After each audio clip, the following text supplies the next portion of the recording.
বাইরে ঝমঝম বৃষ্টিটা এক নাগারে হয়েই চলেছে। গোটা গ্রাম অন্ধকারে ঢাকা। কেবল সমুদ্র সম অন্ধকারের মাঝে পথ হারানো কোনো জলযানের মতো এক চিমটে আলোর উপস্থিতি নিয়ে নিজের অস্তিত্ব জানান দিচ্ছে বিশুর চায়ের দোকান। দোকানের ভেতরে পাতা 3টে বেতের মোড়া আর একটা ছোট্ট টুলে বসে বিশু নিচে বাইরের দিকে তাকিয়ে আঙুল মটকাচ্ছে। দুটো মোড়ায় বসে আছে বছর 30-এর 2 যুবক, আরেকটা মোড়া খালি। যার জন্য খালি তিনি অন্ধকার আর ঝড় বাদলের চাদর ভেদ করে যেন দেবদূতের মতো উদয় হয়ে ভেজা পা রাখলেন বিশুর চায়ের দোকানের চৌকাঠে। উজ্জ্বল হয়ে উঠল 3 জনের মুখ, এনার অপেক্ষাতেই বসে থাকা। কি হে, তোমরা সব আমার আশাতেই বসেছিলে নাকি হে? বড় কালো ছাতাটা একপাশে রেখে গামছায় মুখটা মুছতে মুছতে বললে ষাটোর্ধ ব্রজমোহন। তাজা কয়েছেন কর্তা, আমাগো আড্ডা দলে আপনি হইলেন গিয়ে যারে বলে মধ্যমণি। বসেন বসেন, একদম গরম কড়া পাকের চা আপনার জন্য। কানা ভাঙা কেটলি থেকে মাটির খুঁড়িতে ধোয়া ওঠা গরম চা ঢেলে দিল বিশু। হাত মাথা মুছে চায়ের ভার নিয়ে মোড়ায় বসলেন ব্রজমোহন। চায়ের চুমুক দিয়ে বৃষ্টির আমেজ উপভোগ করতে লাগলেন। দুপাশে বসে পুটিরাম আর রামরাম। রাম ভাইরা যাকে বলে জাত চাষারে, পৈতৃক সূত্রে পাওয়া বিঘে বিঘে জমি দুজনে কাঁধে কাঁধ মিলিয়ে চাষ করে তোলপাড় করে ফেলেছে। খাঁটি ছেলে হিসাবে 2 ভাইয়ের নাম আশেপাশের 2-3টে গ্রামে ছড়িয়ে গিয়েছে। তবে দিনের শেষে সকলের শারীরিক ও মানসিক ক্লান্তির একটাই ঠিকানা, বিশুদার চায়ের দোকানের আড্ডা। ব্রজমোহন বাড়ুচে মাস্টার মশাই, একটা সময় দাপুটে শিক্ষক হিসাবে ছাত্র পিটিয়ে এ স্কুল ও স্কুলে মাস্টারি করে শেষটায় গায়ে এসেই নিজের জীবনের শেষ অংশটা অতিবাহিত করার সিদ্ধান্ত নিয়েছেন। বিশুর চায়ের দোকানে আড্ডাটা মূলত বসেই মাস্টারকে ঘিরে। অন্যদিন আরো অনেক লোক হয়, তবে আজ দুর্যোগের কারণে সংখ্যাটা একটু কম। আড্ডার কারণও আছে। গায়ের অশিক্ষিত, অর্ধশিক্ষিত, অল্প শিক্ষিত লোকের মাঝে শিক্ষিত ব্রজমোহন দেশ বিদেশের বিভিন্ন অদ্ভুত ঘটনা, বিজ্ঞান, ইতিহাস, রামায়ণ, মহাভারত ব্যাখ্যা করেন। লোকে হাঁ করে তাকিয়ে থাকে সেদিকে, চোখে সম্ভ্রম শ্রদ্ধা আর মনে জানা শোনার কৌতূহল। বাইরে কর্কর শব্দে বাজ পড়ল। ব্রজমোহন চায়ে চুমুক দিয়ে বললেন, তা পুটিরাম, হারানের শরীর সেরেছে? হ্যাঁ, তা একটু সেরেছে কাকা, বেচারা যা ফ্যাসাদে পড়েছিল। আমি তখনই কইছিলুম কর্তা, ওকে মুনি বাবা ধরে একবার নিয়ে যাইতে। বেটা হাড়গিলের খপ্পরে পড়ছিল। ও জিনিস যারে ধরে ঘাড় না মটকায় ছাড়ে না। হারানের হপ্তাখানেক আগে একটা দুর্ঘটনা হয়। ব্রজমোহন তখন সস্ত্রীক মেয়ের বাড়ি ছিলেন। খবরটা অত ভালো জানতেন না। হাড়গিলের নামটা শুনে বললেন, সেটা আবার কি জিনিস? ও বাবা, রাম রাম রাম রাম রাম রাম রাম। ও জিনিসের নাম নেওয়াও পাপ। অন্ধকারের পিসেস গো কর্তা, অন্ধকারের পিসেস। লম্বা তাল গাছের মতো চেহারা, 2 চোখ যেন আগুনের গোলা, নেড়া মাথা, আলকাত্রার মতো কালো লিখলিকে শরীর। ঘুটঘুটে অন্ধকারে যখন ধান জমির মাঝেও জিনিস খাড়া হয়ে থাকে, সন্ডা সন্ডা লোকের সাধ্যি নাই ওর সাথে যুঝতে যায়। বুঝলেন কর্তা, কত লোকরে দেখছি হাড়গিলের খপ্পরে পড়ে হয় পাগল হয়েছে, নয়তো জান খোয়াইছে। হারানটার খুব ভাগ্য ভালো, জানে বেঁচে গেল বেটা। দেখ, যত সব ভুলভাল কথা, হারগিলে টারগিলে ওসব বাজে কথা। হতভাগা ভর সন্ধ্যায় গাঁজা টেনে জমিতে কি মারাতে গিয়েছিল কে জানে। নেশার ঘোরে তিলকে তাল দেখেছে। বিশু দম্বার পাত্র নয়। এই এই হলো রামদাদার কথা। হারান ভুল কিছু বলেনি গো, তোমরা দেখনি বলে হেসে উড়িয়ে দিচ্ছ। কিন্তু হাড়গিলে বড় সাংঘাতিক জিনিস, তেনার নামে ভুল ভাল কিছু কইতে নাই। রামরাম দাদা পুটিরামের দিকে তাকিয়ে ব্যঙ্গের হাসি হেসে বলল, সেই 2 ভাই আজ 20 বছর দিবারাত্রি এই জমি ও জমি চষে বেরিয়েছি। ওই হারগিলের নাম শুধু মুখেই শোনা, বাবাজির সাথে দেখা তো আজ অব্দি হলো না। মা কালীর দিব্যি বলছি, একবার দেখলে না লাঙলের এক গায়ে ওই তাল গাছ ভেঙে মুছড়ে দিতুম একেবারে। যুবা রামরামের রক্ত করো, আর তার যা মাঠে খাটা চেহারা, তার পক্ষে এ কাজ করা অসম্ভব কিছু নয়। ব্রজমোহন একটু হাসলেন। বিশু মাথা নাড়লেন। না না কর্তা, এ জিনিস হেসে উড়ায় দেওয়ার নয় গো। তেনাদের নামে ঠাট্টা তামাশা বা ভুল কথা বলা একদম ঠিক না। তেনারা সব শুনতে পান। তা কর্তা, আপনি তো শিক্ষিত মানুষ, আপনি বলেন না ভূত পেরেত কি একদম মিথ্যা? এখনকার ছেলেপিলেরা তো এসব শুনলে হেসেই উড়ায় দেয়। ব্রজমোহন একটু চুপ থাকলেন, তারপর চায় চুমুক দিয়ে বললেন, একদম যে মিথ্যে তা বলবো না। কিছু তো আছে, কিছু নেতিবাচক শক্তি, কিছু অদ্ভুত অনুভূতি, যা আমাদের দিন রাতের সভ্য সমাজের সাথে কখনোই মেলে না।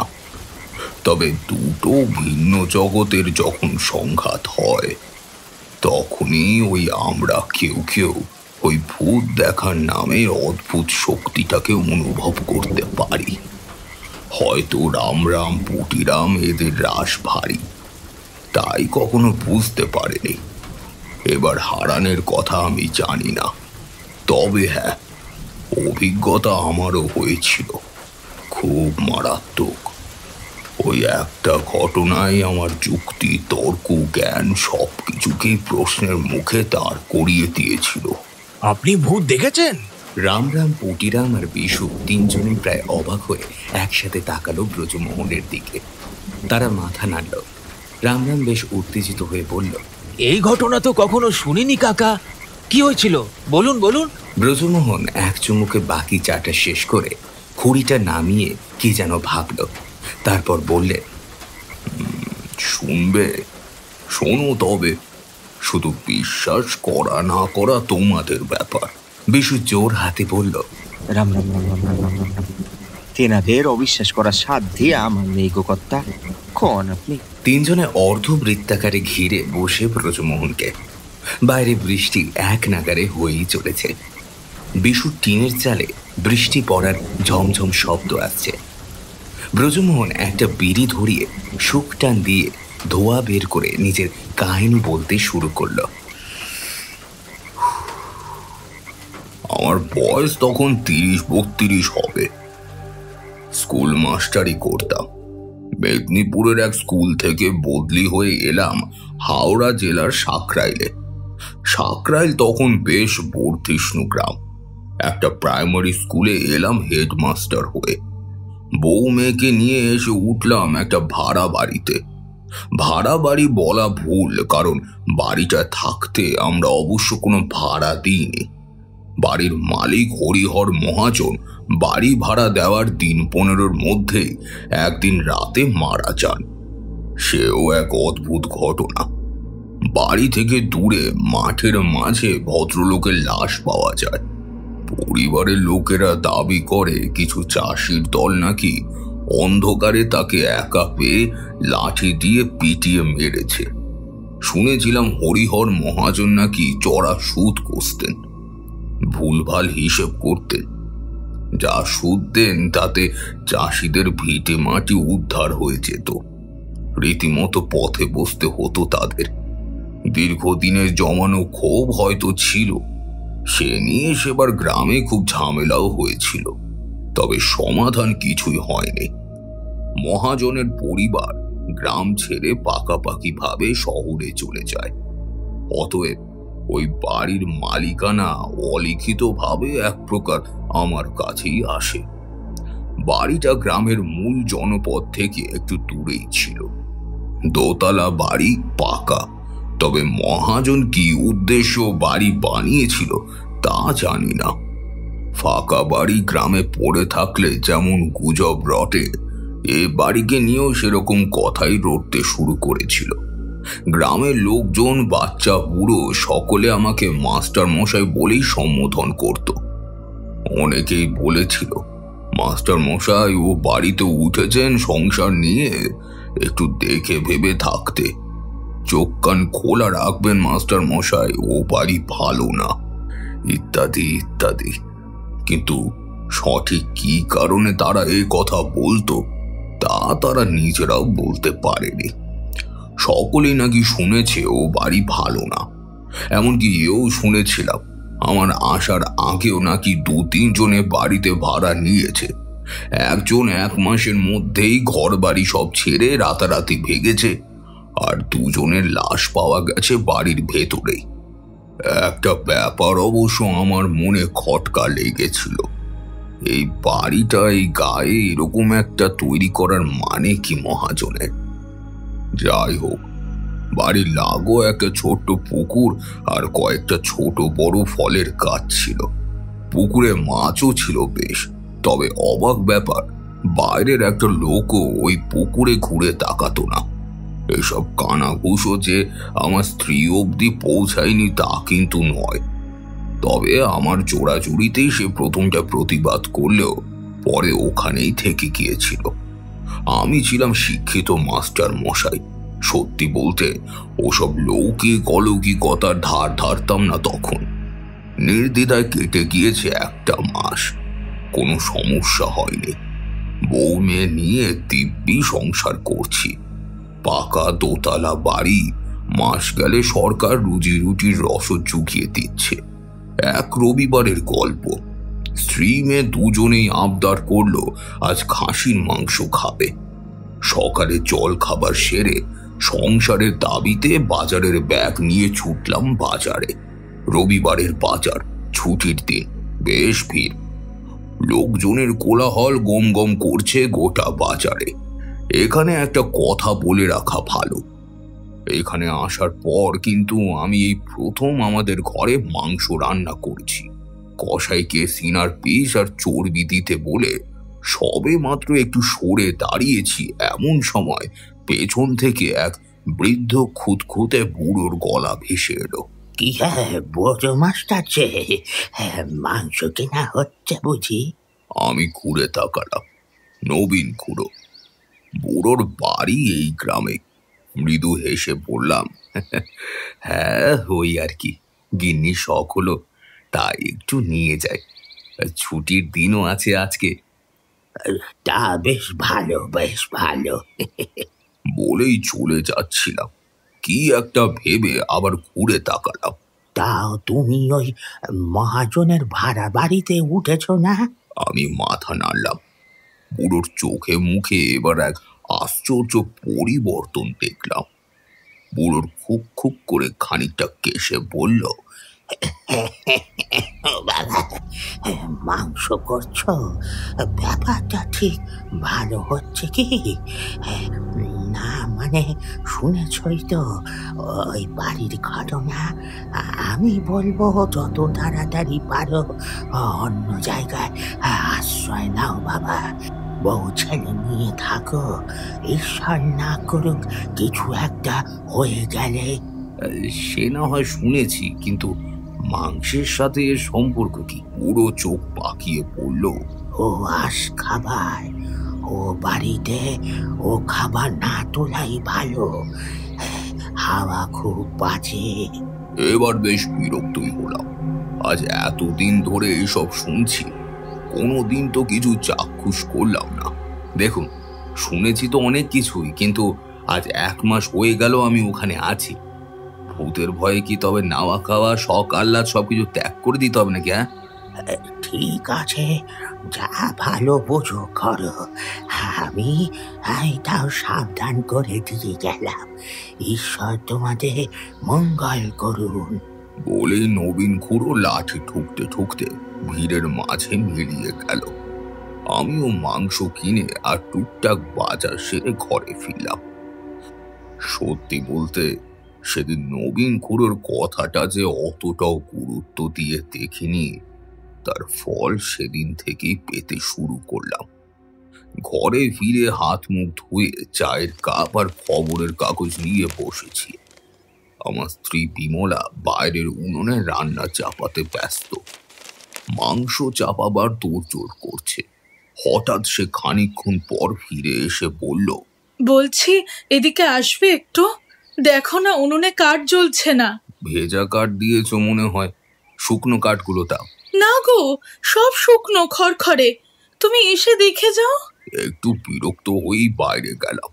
না, বিমলার কথায় কোনো ভুল নেই, তবে যেটা সব থেকে অদ্ভুত সেটা হলো কাঠগুলো বাইরে চলছে, উনুনের ভেতরে ঢোকাতেই তা কোনো এক অদ্ভুত কারণে যেন নিভে যাচ্ছে।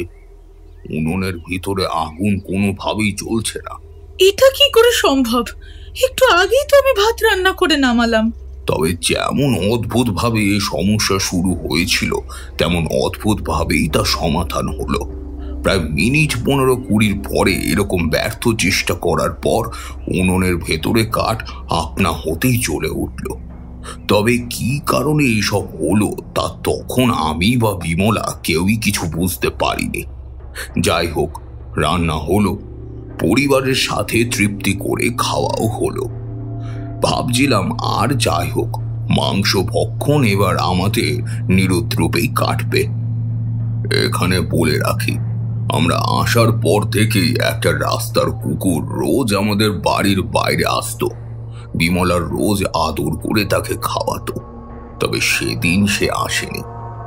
রাতে খাওয়ার আগে বিমলা একটু মাংস একটা ছোট্ট বাটিতে বাঁচিয়ে রান্নাঘরে ঢাকা দিয়ে রেখে দিল। খাওয়া শেষ হলো, যে যার মতো ঘুমিয়ে গেলাম। রাত তখন প্রায় 2টো হবে। একটা বাসন জাতীয় কিছু মেঝেতে পড়ার শব্দে আমার ঘুমটা ভেঙে গেল। সর্বনাশ করেছে, রান্নাঘরে মাংসের গন্ধে কি এত রাতে বিড়াল ঢুকলো? বিমলাকে আর ডাকার অবকাশ না পেয়ে নিজেই চলে গেলাম। রান্নাঘরের সামনে এসে হ্যারিকেনের আলোয় দেখি ঘরের দরজা বন্ধ, তবে ভেতর থেকে খুটখাট শব্দ আসছে। বিলম্ব না করে দরজা খুললাম। রাতের নিস্তব্ধতাকে ভেদ করে কাঠের দরজাটা খুললো একটা গ্যাচ গ্যাচ শব্দ করে। অন্ধকার রান্নাঘরটাকে যেন বিরাট একটা কৃষ্ণ গহ্বর বলে মনে হচ্ছে। একটা ভ্যাপসা পচা গন্ধ নাকে এলো। হ্যারিকেনের আলো বাড়িয়ে আমি নাকে হাত দিয়ে ভেতরে পা বাড়ালাম, তবে বেশি দূর যেতে হলো না। হ্যারিকেনের আলোতে দৃশ্যটা আমার চোখে পড়ল। একটা ছোট্ট মিট কেস, যেখানে বেঁচে যাওয়া খাবার রাখা থাকে, তার সামনে বসে একটি মেয়ে উবু হয়ে বসে খাচ্ছে আর এদিক ওদিক মাংসের হাড় ছড়াচ্ছে। মেয়েটা আমার দিকে পিঠ করে বসে, কালো চুল পিঠের উপর ছড়িয়ে মনে হচ্ছে যেন সত্য কিছুতে মাথা গা ভিজে উঠে এসেছে। প্রথমটা ভাবলাম বিনি নাকি, কিন্তু না, বিনির চুল তো এতটা বড় নয়। কে কে ওখানে? শব্দটা যেন আপনা হতেই আমার মুখ থেকে বেরিয়ে এলো। ঠিক তারপরেই ঘটনাগুলো কিরকম যেন বিদ্যুতের বেগে ঘটে গেল। মেয়েটি ধীরে ধীরে আমার দিকে ঘুরে তাকালো। সেই মুখবয়ব যেন এক মূর্তিমান বিভীষিকা। গোটা চামড়া ঝলসে পুড়ে গিয়েছে, গালের পাশে লেপ্টে রয়েছে মাথার চুল, কাঁচা রক্ত গড়িয়ে পড়ছে চুলের ডগা বেয়ে। আগুনের ভাটার মতো দুটো চোখ এক দৃষ্টিতে তাকিয়ে আছে। বুকের ভেতরের পাঁজর কাঁপিয়ে দেয় সেই চোখ। দাঁতের ফাঁক দিয়ে তখনও গড়িয়ে পড়ছে বাটিতে তুলে রাখা সেই খাসির মাংসের অবশিষ্টাংশ। এতটা বিভৎস কি আদৌ কোনো রক্ত মাংসের মানুষ হতে পারে? কেউ বদ্ধ ঘরের ভেতরও ঢুকলোই বা কিভাবে? হাজারটা প্রশ্নের ঝড় উঠেছে আমার মনে। দুটো চোখ তখনও আমার ওই চোখের দিকে তাকিয়ে। আদৌ আমি কি ঠিক দেখছি? তো আমি যে ঠিক দেখছি তার প্রমাণ পেলাম কয়েক সেকেন্ডের মধ্যে। একটা বিকট আর্তনাদ এলো পেছন থেকে। চকিতে ঘুরে তাকালাম, দেখি বিমলা। সেও কখন যেন গুটি গুটি পায়ে আমার পেছনে এসে দাঁড়িয়েছিল। সেও দেখেছে ভয়ানক মুখটা। চিৎকার করে মেঝেতে পড়েই জ্ঞান হারালো বিমলা। বিমলা! বিমলা! আমি দৌড়ে গেলাম তার কাছে। জলের ঘটি থেকে জল নিয়ে তার চোখে মুখে ছিটাতে লাগলাম। বিমলা, বিমলা চোখ খুলো, বিমলা। বিমলা চোখ খুলল। আমাকে দেখেই হাউ হাউ করে কাঁদতে কাঁদতে চাপটে ধরল। বুঝলাম ও ভয় পেয়েছে, শরীর তখনও থরথর করে কাঁপছে। আমি আবার ঘুরে তাকালাম রান্নাঘরের ওধারে। না, মেয়েটা নেই, কেবল মাংসের বাটি হাড় ছড়িয়ে রয়েছে মেঝেতে। মেয়েটা গেল কোথায়? কর্পূরের মতো উবে গেল নাকি? অবাক হলাম আমরা দুজনে।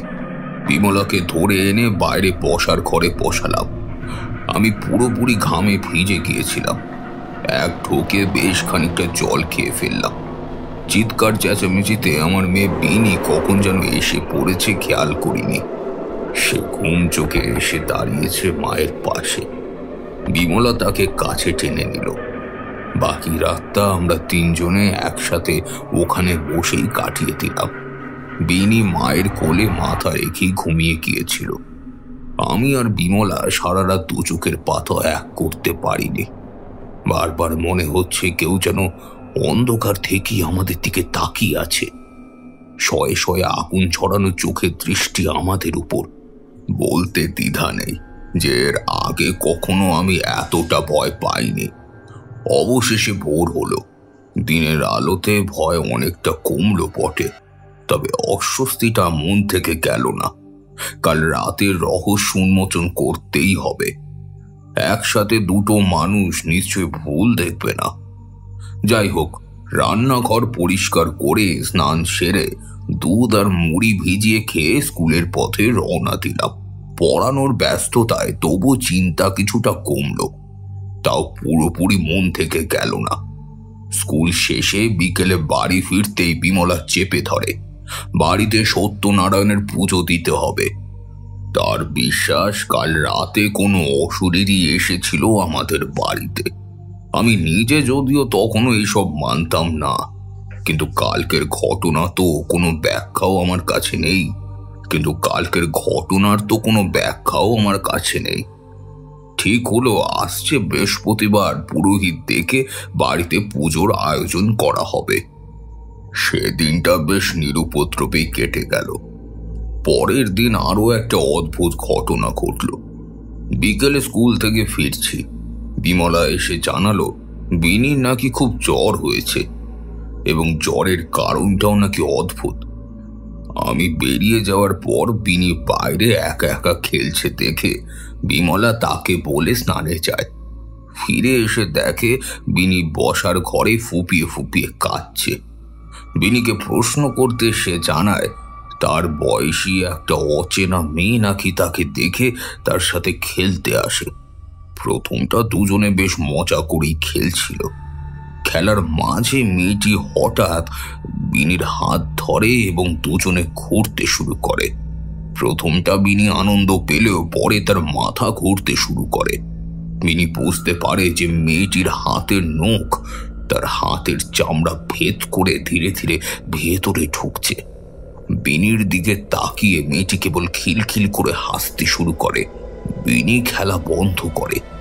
তার হাত থেকে রক্ত বের হওয়ার জন্য সে ছুটে ঘরে চলে আসে। ব্যাপার শুনে আমি বিনির ঘরে গেলাম। বিমলা মেয়ের মাথায় জলপট্টি দিতে ব্যস্ত। লক্ষ্য করলাম বিনির দুই হাতের কবজিতে বেশ ভালোই ক্ষত হয়েছে। 5টা আঙুলের নখ চামড়া ভেদ করে ঢুকে গিয়েছে। হাতটা বেশ ফুলেছে। তড়িঘড়ি গায়ের হাতুড়ে ডাক্তারকে ডাকলাম। একটা মলম আর 2টো বড়ি দিয়ে ডাক্তার বেরিয়ে গেল। আমরা ঠায় বসে রইলাম বিনির শিয়রে। রাতে জ্বর কমলো বটে, তবে বিনি যেই ঘটনায় খুব ভয় পেয়েছে তাতে সন্দেহ নেই। গ্রামের পুরোহিত বিষ্ণুপদর সাথে আগেই কথা হয়েছিল। সে প্রথমটা ওই বাড়িতে যেতে একটু বেঁকে বসেছিল বটে, তবে একটু মোটা দক্ষিণা দেখার পরে আবার সোজা হয়ে গেল। টাকা বড় অদ্ভুত জিনিস, বুঝলে হে। মানুষ কত বড় বড় ঝুঁকি নেয় এই দুটো টাকা রোজগার করার জন্য। যাই হোক, আগে থেকে দশকর্মার ফল কেনাকাটা সব জোগাড় করাই ছিল। বাড়িতে পুজো শুরু হলো ওই বেলা 2টো নাগাদ। আমরা তিনজনেই স্নান সেরে বসলাম। বিষ্ণুপদ মন্ত্রপাঠ আর ঘণ্টা কাসরের শাঁখ বাজানোর শব্দ শুরু হলো। ওং অপবিত্র পবিত্র বা সর্বাবস্থাঙ্গতোপি বা যদ শরেদ পুণ্ডরিকাক্ষং সবজ্জভ্যন্তর শুচিঃ নব মাধব মাধব মাধব বাচির্হৃদি শরন্দি সাধব সর্বে সর্ববাচির্হৃদি শরন্দি সাধব নব মাধব মাধব মাধব। আমি ভূত প্রেত আর ভগবানে যে খুব একটা বিশ্বাস করতাম তা নয়, তবে মনে মনে একটা প্রার্থনা করেছিলাম যেন এসব ঝুট ঝামেলা থেকে রেহাই পায়। সে পুজো করেই হোক বা যজ্ঞ করেই হোক, বিষ্ণুপদ বিমলার উদ্দেশ্যে বলল, মা ঠাকুরুন, প্রসাদের থালা এদিকে একটু এগিয়ে দেবেন। বিমলা আগে থেকে কাসরের থালায় ফল, বাতাসা আর গামলায় সিন্নি বানিয়ে রেখেছিল, সেগুলো এগিয়ে দিল। আচমকা সিন্নির ঢাকনা খুলতেই পুরোহিত চমকে লাফিয়ে উঠল। কি? বিষ্ণুপদর কথা আটকে গিয়েছে। আমরাও প্রায় অবাক হয়ে গামলার ভেতরে তাকালাম। যা দেখলাম তা হয়তো আমরা স্বপ্ন ভাবতে পারিনি। সিন্নির উপরে ছড়ানো ফোঁটা ফোঁটা লাল রক্ত। ও বাবা গো, এ কি করে হলো? বিমলা মুখে আঁচল চাপা দেয়। এটা তো তুমি বানিয়েছিলে। তোমার হাতে কোথাও কেটে গিয়ে সেখান থেকে পড়েনি তো রক্ত? না না, তা কি করে হয়? আমি নিজে এটা বানিয়ে চাপা দিয়ে রেখেছিলাম।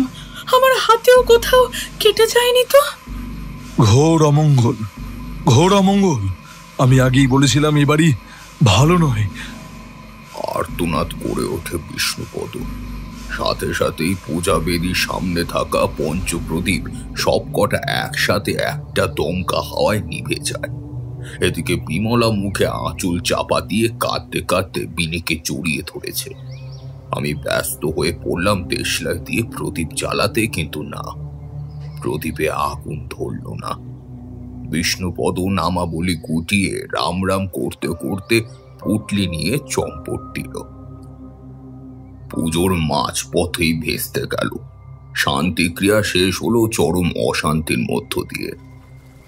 অনেকক্ষণ একটানা কথা বলার পর থামলেন ব্রজমোহন।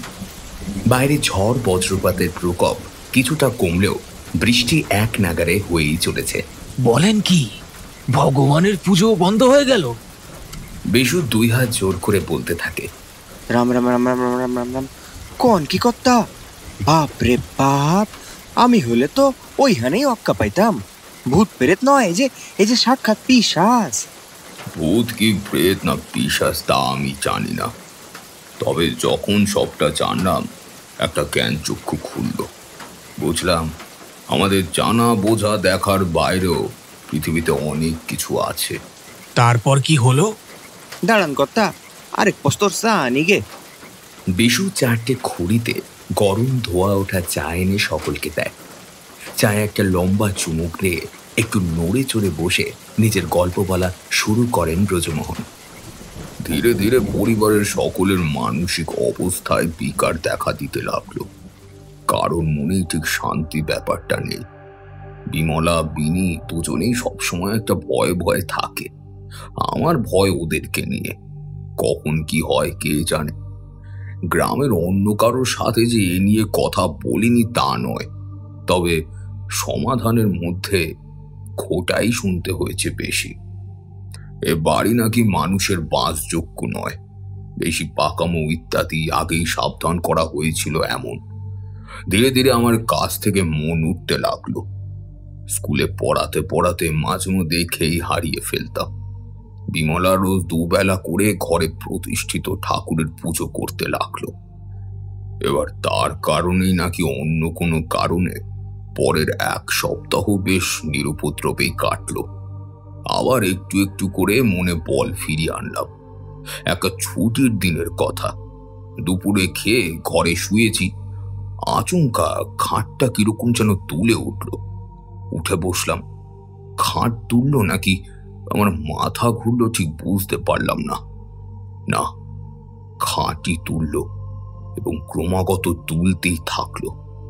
শুধু খাট না, ভূমিকম্পের মতো গোটা বাড়িটাই তুলতে লাগলো। তবে বেশিক্ষণ স্থায়ী হলো না।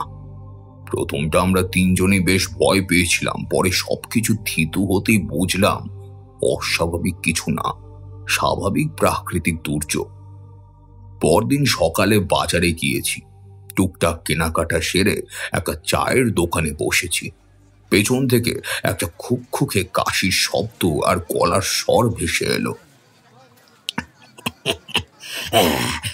কি মাস্টার, কেমন আছো? দেখি নবীন খুড়ো হাতে বাজারের ব্যাগ নিয়ে দাঁড়িয়ে। ম্লান হেসে বললাম, ওই আর কি, চলছে। কিন্তু তোমার মুখের চোখে অন্য কথা বলছে। কিছু বলতে পারলাম না। প্রসঙ্গ পাল্টাবার জন্য বললাম, কালকে দেখলেন কি ভয়ানক ভূমিকম্পটা হলো?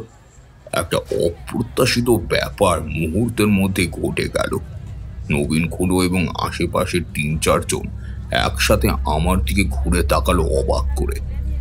প্রথমটা আমি কিছুই বুঝতে পারিনি, পরে খুড়োই বলল, কাল ভূমিকম্প হয়েছে নাকি? কই, আমি তো কিছু টের পাইনি। শুধু খুড়োই না, দোকানে উপস্থিত কেউই নাকি কিছু বুঝতে পারেনি কালকের ভূমিকম্পের ব্যাপারে। দোকানিও না।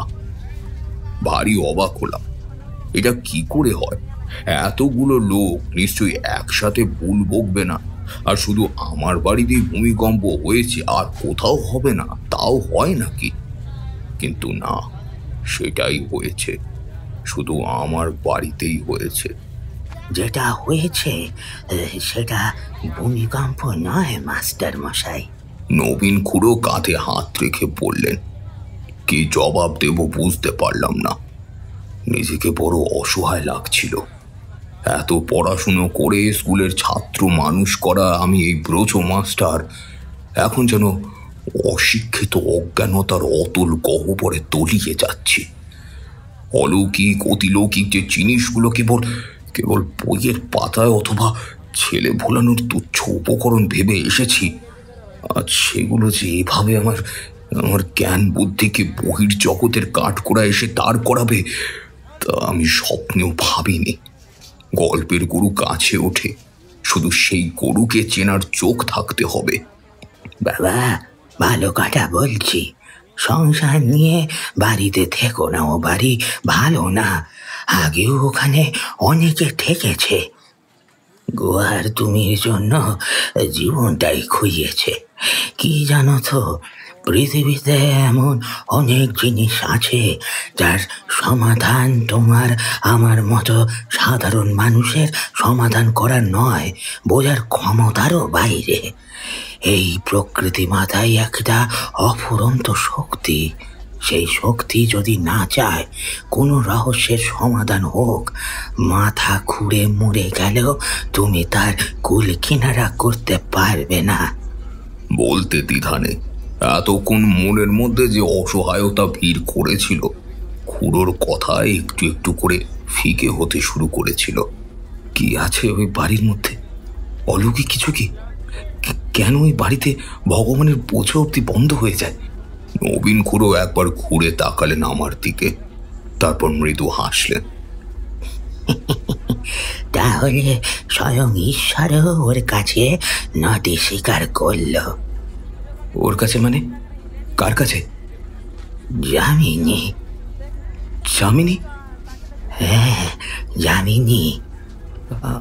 আমাকে আমাকে সবটা খুলে বলুন খুড়ো, কেই যামিনী? আর কেনই বা আমার পরিবারকে এত কষ্ট দিচ্ছে? এত কষ্ট কেন পেতে হচ্ছে আমার পরিবারকে? যামিনী কেউ না, এক হতভাগিনী, হত দরিদ্র অসহায় মা। কতগুলো পাষণ্ডের শিকার হওয়ার এক গোয়া অশিক্ষিত মহিলা, যার শুধু একটাই ইচ্ছে ছিল, নিজের মেয়েটা একটু ভালো করে খেতে পড়তে যেন পারে। এ ঘটনা বহুদিন আগের বাবা, হরিহরের বাবার ঠাকুরদার আমলের। রাজনারায়ণ হরিহরের প্রপিতামহ এই অঞ্চলের দুর্দণ্ড প্রতাপ জমিদার ছিলেন। মানুষ হিসাবে কেমন ছিলেন তা নাই বা বললাম। আর এই গায়েরও এক হত দরিদ্র ঘরের বউ এই যামিনী।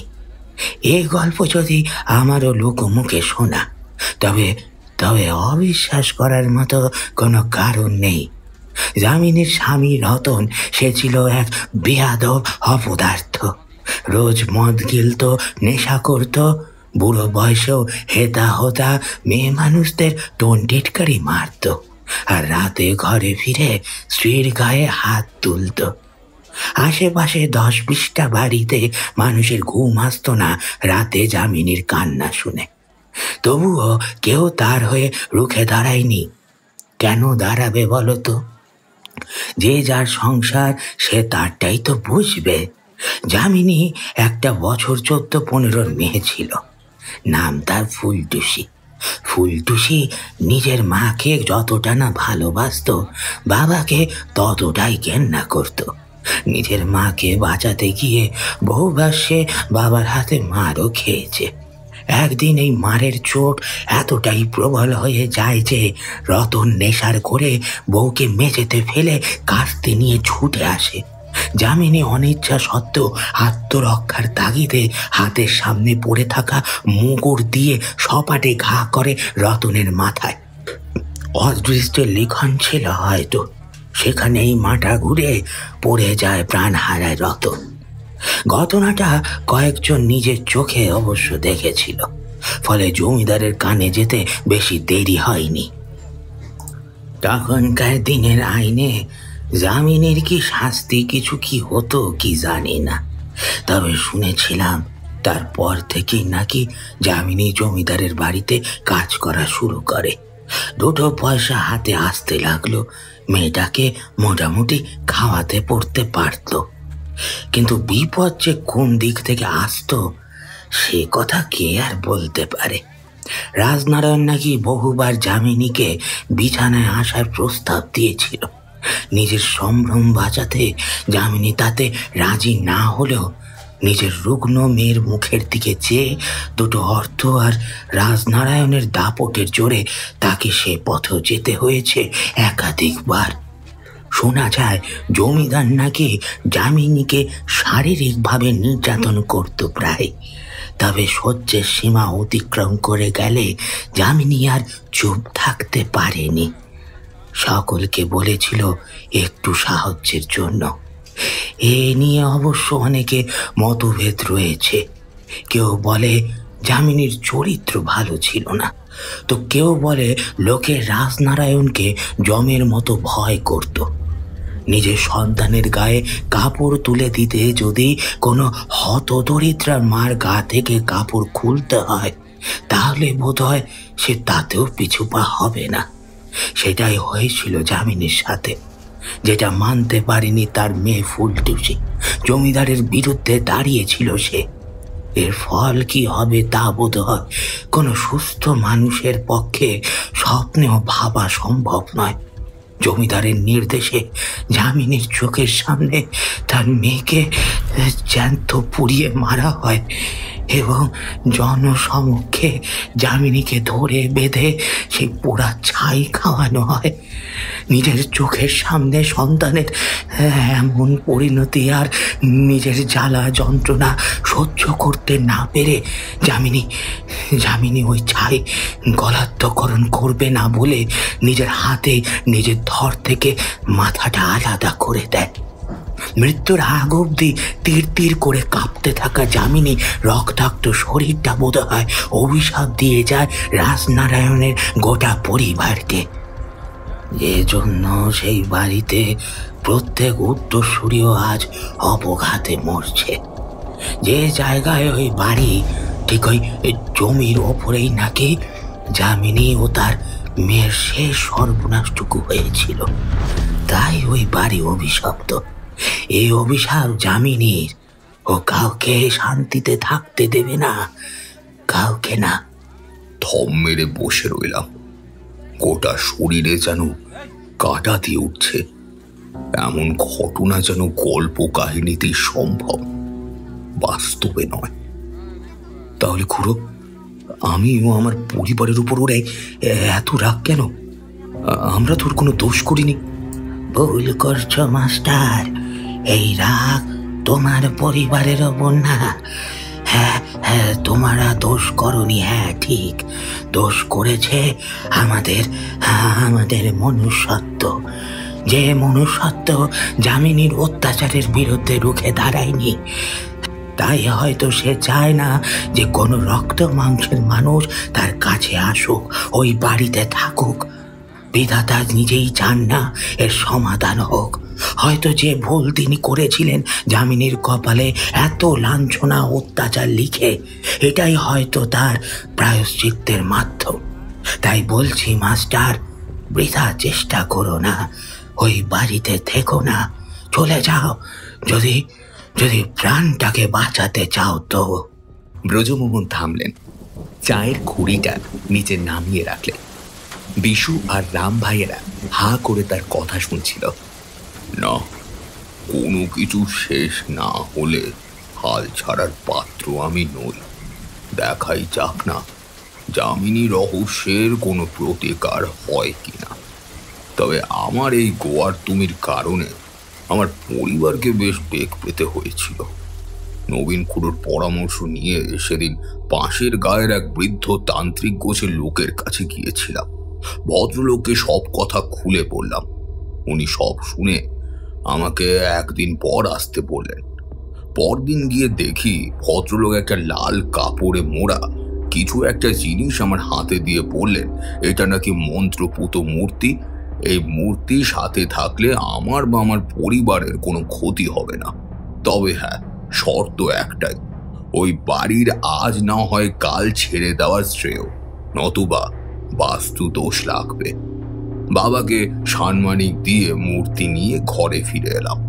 বলা বাহুল্য, মনে একটু বল ফিরে পেয়েছিলাম, কিন্তু তারপরেই যে বিপদ এরকম করে আসবে তা আমি কল্পনা করিনি।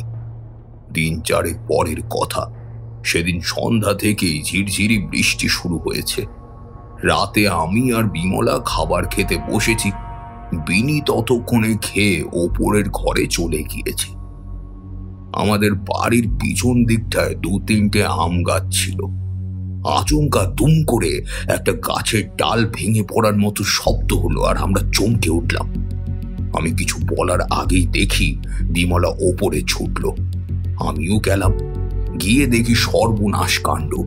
আম গাছের ডাল জানলার কাঠ ভেঙে ঘরের ভেতরে ঢুকে গিয়েছে। বিনি ভয় পেয়ে ছুটে এসে জড়িয়ে ধরল মাকে। এরকম করে কখনো ডাল যে ভেঙে আসে তা আমি শুনিনি। ঠিক যেন দূর থেকে কেউ তাক করে গাছের ডালটা ভেতরের দিকে ছুঁড়ে মেরেছে। সাথে সাথে আবার সেই অদ্ভুত ঘটনা।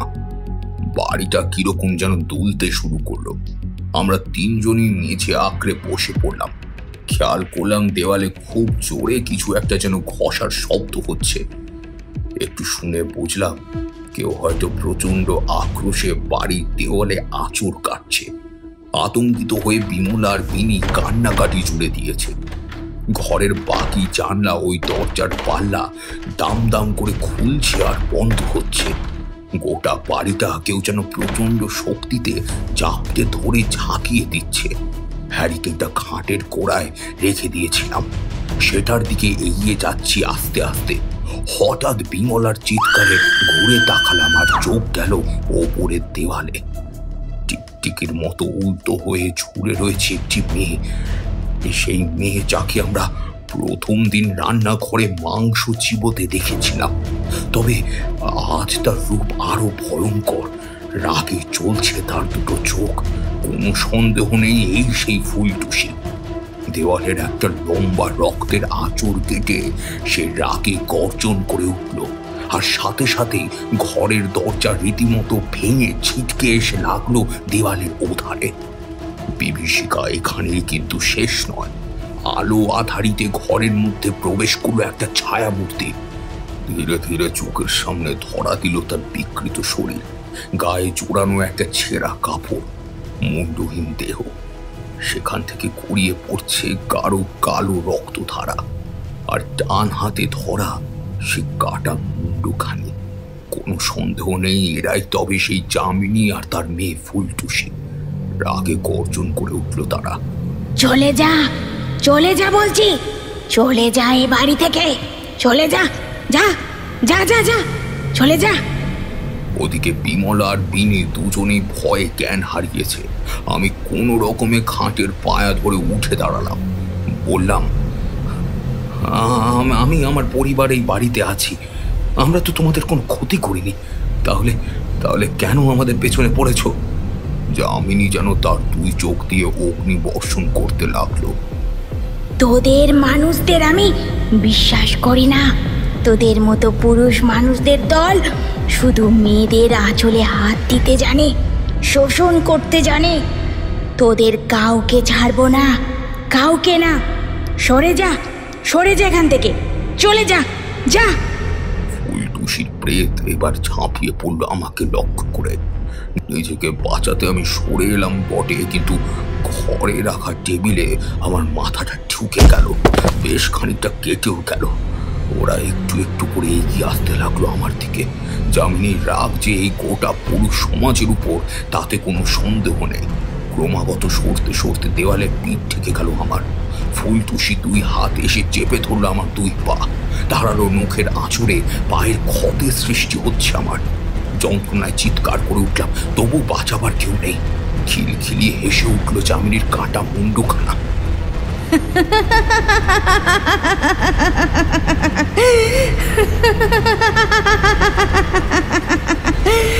কষ্ট হচ্ছে? হ্যাঁ, কষ্ট? আমি যে আমার সারা জীবনটায় এমনভাবে কষ্ট সহ্য করেছি, তবু তোদের পুরুষ জাতির লোভ মেটেনি শয়তান। মরার পরে আমার মা বেটিকে একটুকু শান্তিতে থাকতে দিলি না তোরা। আজ আমি দেখব কি মজা পাস তোরা এই রক্ত মাংসের শরীর নিয়ে খেলা করে। ফুলটুসি, ছিঁড়ে ফালা ফালা করে দে এই লোকটাকে, করে দে, ফালা ফালা করে দে। মরদকে মরতে দেখে বড় বড় শান্তি লাগে, হ্যাঁ, বড় শান্তি লাগে, বড় শান্তি লাগে। ফুলটুসি দুই হাত এগিয়ে গেল আমার গলাকে লক্ষ্য করে। অন্ধকারের মধ্যেই আমি হাতড়াতে লাগলাম যদি কিছু পাওয়া যায় আত্মরক্ষার জন্য। একটু একটু করে তার হাত চেপে বসলো আমার গলায়। দম বন্ধ হয়ে আসছে আমার, শরীর নাড়াবার শক্তি নেই। অবশেষে আমার হাতে ঠেকলো মেঝেতে পড়ে থাকা সেই ব্রহ্মাস্ত্র। টেবিল থেকে ওটা পড়ে গিয়েছিল মেঝেতে, এখন তা আমার হাতে। সেই লাল কাপড়ে মোড়া মন্ত্রপুত মূর্তি। কাল বিলম্ব না করে কাপড় খুলে সে মূর্তি উঁচিয়ে ধরলাম প্রেতাত্মার দিকে। অন্যান্য আলোক ছটায় শোভিত মা কালীর মূর্তি। সাথে সাথে একটা বিকট চিৎকার আর চোখ বাঁধানো আলোয় ভরে উঠল গোটা ঘর। কি এক বিকট শব্দে আমার কান সম্পূর্ণ রুদ্ধ হয়ে গেল। চারিদিকে অপার নিস্তব্ধতা, অসীম শূন্যতা। এই কি তবে মৃত্যুর আগের অনুভূতি? জানি না, আমি জানি না কোথায় আছি, আমি তাও জানি না। ধীরে ধীরে জ্ঞান হারালাম। জ্ঞান যখন এলো, চোখ খুলে দেখলাম আমার স্ত্রী আর আমার ফুটফুটে সুন্দর মেয়েটাকে। সকাল হয়ে এসেছে। আমি অজ্ঞান হয়ে এই ঘরের মধ্যেই পড়েছিলাম। বিমলা কাঁদতে কাঁদতে আমাকে জড়িয়ে ধরল। আমি হাত বুলিয়ে দিলাম বিনির গায়ে, মাথায়। দু চোখের কোণে জল ভেসে গেল আমার। আমার ডান হাতে তখনও ধরা মায়ের মূর্তিটা। ওই প্রেতাত্মার হাত থেকে মা আমাদের রক্ষা করেছেন। জয় মা, জয় মা। দুহাত কপালে ঠেকিয়ে প্রণাম করলেন ব্রজমোহন। রাম রাম রাম রাম রাম রাম কর্তা গো, আপনি এ কি শোনায় দেন? ধন্যী ধন্যী আপনার সাহস আর মা কালীর অশেষ কৃপা। সাহস না থাকলে এমন পরিস্থিতির মোকাবিলা করা যায় না হে। অবশ্য মায়ের আশীর সাথে ছিল। হ্যাঁ ভায়া, বাড়ি ছেড়ে দিয়েছিলাম, স্কুল থেকে ট্রান্সফার নিয়ে নি। তবে একটা তাজ্জব ব্যাপার কিন্তু ঘটেছিল। আমরা চলে আসার পর থেকে ওখানে আর যে কোনো ভুতুড়ে কাণ্ড ঘটেনি তার খবর আমি পেয়েছিলাম। হয়তো ঈশ্বরের কৃপা। অপশক্তির ক্ষমতা কি যে টিকে থাকবে। যাই হোক, যামিনীর আত্মা মুক্তি পেলেই হলো, লোক সুখে বাঁচবে। এদিকে বৃষ্টির বেগ অনেকটাই কমে গিয়েছে। ব্রজমোহন উঠে দাঁড়িয়ে আড়মোড়া ভেঙে বললেন, না ভায়া, চলো, স্ত্রী মেয়ের বাড়ি গিয়েছে, বাড়িতে গিয়ে দেখি রান্না বান্না চাপাতে হবে কি, নয়তো রাতে খেতে পাবো না। বিশুর চায়ের দোকানের আড্ডা ভঙ্গ হলো। একে একে যে যার বাড়ির পথ ধরল।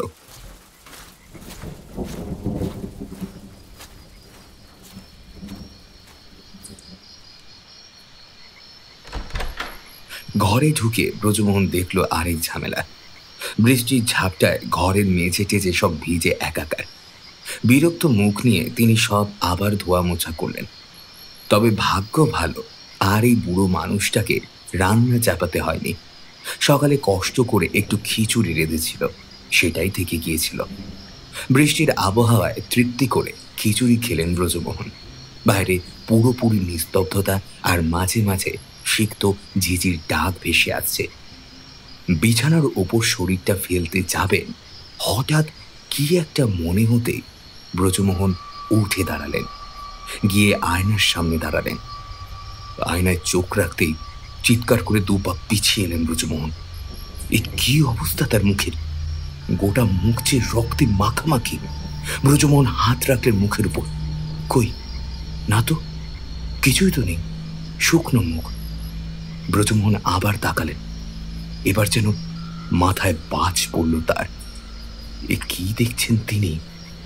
তার সামনে দাঁড়িয়ে একটা মূর্তি, বিকৃত শরীর, গায়ে জড়ানো একটা ছেঁড়া কাপড়, মুন্ডহীন দেহ, সেখান থেকে গড়িয়ে পড়ছে কালো রক্তধারা, আর ডান হাতে তার ধরা আছে কাটা মুন্ডুটা। এই যে যামিনী! আপনা হতেই ব্রজমোহনের মুখ থেকে বেরিয়ে এলো কথাটা। কি ভেবেছিস শয়তান, নিজের সাহসের বড়াই করবি? তোদের ঈশ্বরের নামে মিথ্যে বললি জানোয়ার। তুই নাকি আমার মোকাবিলা করেছিস, সাহসের সাথে রুখে দাঁড়িয়েছিলিস। হ্যাঁ, সাহসের সাথে রুখে দাঁড়িয়েছিলিস।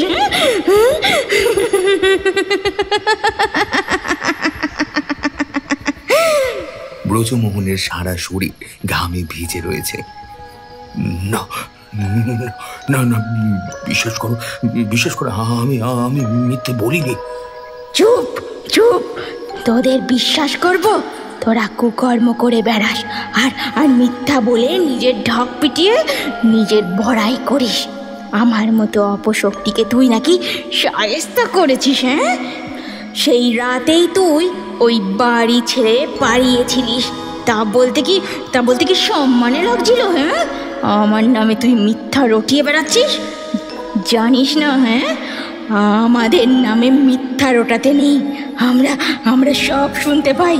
আর শোন শয়তান, রাজনারায়ণের ওই ভিটেতে এখনো আমি থাকি, আর সারা জীবন থাকবো।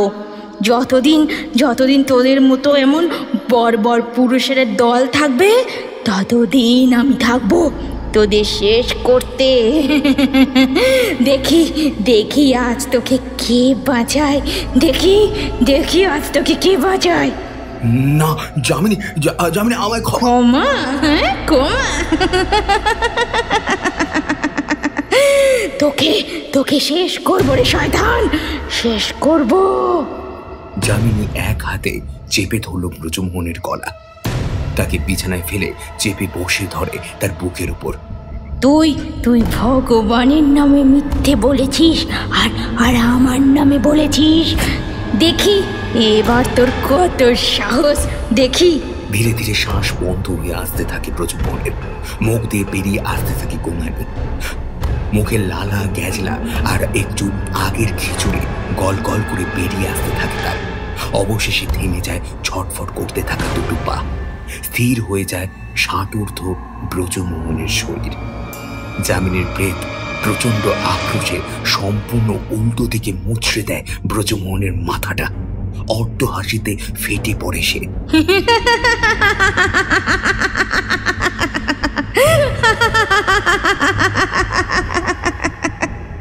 ব্রজমোহনের লাশটা তার পড়শিরাই পরদিন জানলা দিয়ে আবিষ্কার করেছিল। পরে দরজা ভেঙে তাকে উদ্ধার করা হয়। কে যে তাকে এভাবে মারল তার কোনো কুল কিনারা পাওয়া যায়নি। এমন নৃশংসভাবে কোন মানুষ কাউকে মারতে পারে নাকি? উত্তর নেই বিশু রামরানের কাছে। ব্রজ মাস্টারের শেষ যাত্রায় সঙ্গী হয়ে তারা কেবল ভাবতে থাকে, যে লোকটা আগের দিন রাতে তাদের অশরীরীর গল্প শোনালো, আজ সেই কিনা শরীর ত্যাগ করে যাত্রা করলো ইহলোকে।